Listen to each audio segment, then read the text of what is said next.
अस्सलाम वालेकुम। तो नया ड्रामा जो है मिर्ज़ा की हीर, इसकी काफ़ी सारी अब तो ख़ैर एपिसोड्स आ चुकी हैं। लेकिन अब तक इन एपिसोड्स में कुछ हुआ नहीं था अलावा नाच-गाने, ढोल-ढमक्के और शोर-शराबे और बिला वजह की हाइप और ओवर इमोशंस के। तो इसलिए मैंने इसके बारे में अब तक कुछ ख़ास नहीं लिखा। पोस्टें भी सिर्फ़ 2 ही दफ़ा लिखी हैं और रिव्यू भी अब पहले ही डाल रही हूँ क्योंकि इसमें काफ़ी सारी किस्तें जो हैं वो कवर हो जाएँगी। एक बात जो मेरी इसमें ये बात समझ में नहीं आई कि जो लड़की हीर है, ये लाहौर से अपनी अम्मा के साथ आई है क्योंकि अब्बा ने बहुत बड़ा कर्ज़ा लिया था और वो उन्होंने खुदकुशी कर ली। और पहले ये आना नहीं चाह रही थी यहाँ कज़िन की शादी में कराची, लेकिन फिर ये आ गई क्योंकि जिस आदमी से उन्होंने कर्ज़ा लिया था ज़ाहिद अहमद, वो अब इस लड़की को तंग कर रहा था और उसने अब ये कहा कि शादी की ऑफ़र कर दी कि कर्ज़ा माफ़ कर दूँगा।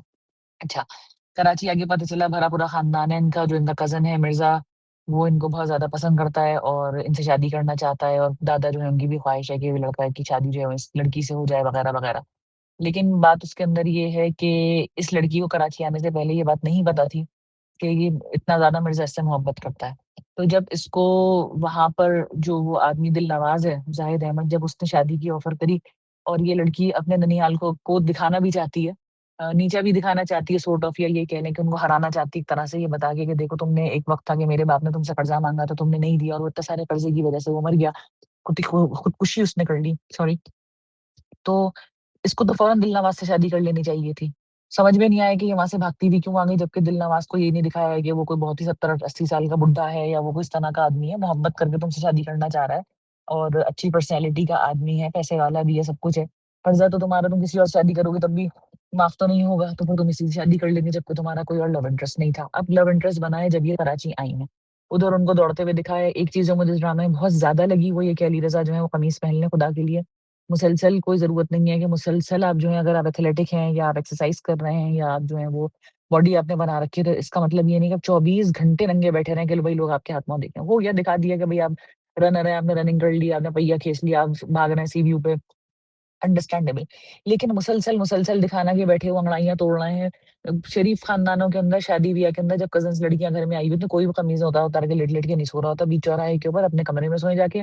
और अगर चौराहे पे सो रहे हैं तो खुदा के लिए कुर्ता पहन लें हल्का। ये नंगे बनियान पहन-पहन कर बैठना जो है बहुत ही ऑकवर्ड लग रहा है। साफ बात है, बिल्कुल अच्छा नहीं लग रहा। वो ऊपर खिड़की में खड़ी देख रही हैं और ये नीचे बैठे अंगड़ाइयाँ तोड़ रहे हैं और अजीब अजीब लग रहा है कि बगलें उठा-उठा के जो है ना वो लड़की को दिखा रहे हैं और लड़की जो है वो ऊपर खड़ी हुई है, बाल हिला रही है, समझ में नहीं आया। एक तो ये कि ये जो हिना है, हिना अफरीदी, इनकी एक्टिंग कोई ख़ास नहीं है, बहुत ओवर है। दूसरी बात, इनका कैरेक्टर बहुत ही बुरा है। जिस तरीके से मोहब्बत का फ़लसफ़ा ये बयान कर रही हैं, बहुत ही छिछोरा लग रहा है। और जिस बदतमीज़ी से जब इनको पता चला है जिस कज़िन की शादी में ये आई हैं कि वो एक मिठाई वाला लड़का जो इनकी दुकान पे काम करता है उससे मोहब्बत करते हैं, जिस बदतमीज़ी से इन्होंने दादा से और अब्बा से बात करी है, इंतहाई चीपनेस लग रही थी, बिल्कुल भी अच्छा नहीं लग रहा था। आप यही बात बहुत तमीज़ के दायरे के अंदर जो है वो कह सकते थे। मैं बार-बार हर रिव्यू में ये बात लिखती भी हूँ, कहती भी हूँ कि देखिए, सही बात कहना बहुत अच्छी बात है, लेकिन बात कहने का तरीका और कब कहनी है, कितनी कहनी है, ये बहुत इम्पोर्टेंट है। आप कितनी भी अच्छी बात कहें ना, आपका तरीका इतना बेहुदा है बात करने का, तो कौन आदमी आपकी बात सुनेगा? वो तो दादा अब्बा सब रोते रहे, पीटते रहे, उन्होंने बात सुन ली, दादा बेचारे मरमरा भी गए। बात आपकी कितनी भी अच्छी थी, अब दादा के मरने के बाद और ये पी-पी करने के बाद अगर आपको मोहब्बत मिली भी तो फ़ायदा क्या हुआ? मतलब उस कायनात जो लड़की है उसको। और ये बाकी सारे कैरेक्टर्स नज़र आ ही रहे हैं कि उसके अम्मा-अब्बा भी टॉक्सिक हैं, लड़की कायनात जो है उसकी। और जो उसके चचा हैं, उनकी शादी होने वाली है, तो जो लड़की उनके यहाँ आने वाली है, वट्टे-सट्टे में हो रही थी ना शादी उनकी। उनके यहाँ जो लड़की आने वाली है, वो लड़की भी बड़ी कोई तेज़ लड़की है, वो भी इस चक्कर में है कि ये मिर्ज़ा स्वीट्स वग़ैरह और घर-वर सारी चीज़ें जो हैं वो बिक जाएँ और ये सब चीज़ें जो है खुद पकड़ ले।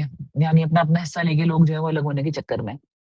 और एक बात ऑकवर्ड है कि दादा खुद तो ये मुसीबत उठा के बेचारे इंतकाल कर गए और उन्होंने कहा मैं ना घर बिकने दूँगा, ना दुकान का बँटवारा होने दूँगा, और अब वो मिर्ज़ा को लगा गया और मिर्ज़ा वही फ़िज़ूल बातें कर रहा है।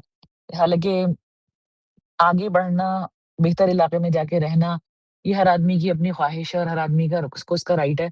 तो मुझे समझ में नहीं आ रहा है कि अगर बहू ये चाह रही है रहूँ तो वो नेगेटिव या वो कैसे हो गई, अ, विलन कैसे हो गई? अगर ज़ीक्यू उसमें चाह रही है कि मैं अपना घर बनाऊँ और मैं जाके उसके अंदर रहूँ, तो गलत बात इसके अंदर क्या है? ये तो कोई विलनपन नहीं है कि दादा जो है उन्होंने हर चीज़ कंट्रोल कर रखी है और आप उसको बुरा दिखा रहे हैं, बुरी तो वो नहीं है, अपना राइट माँग रही है।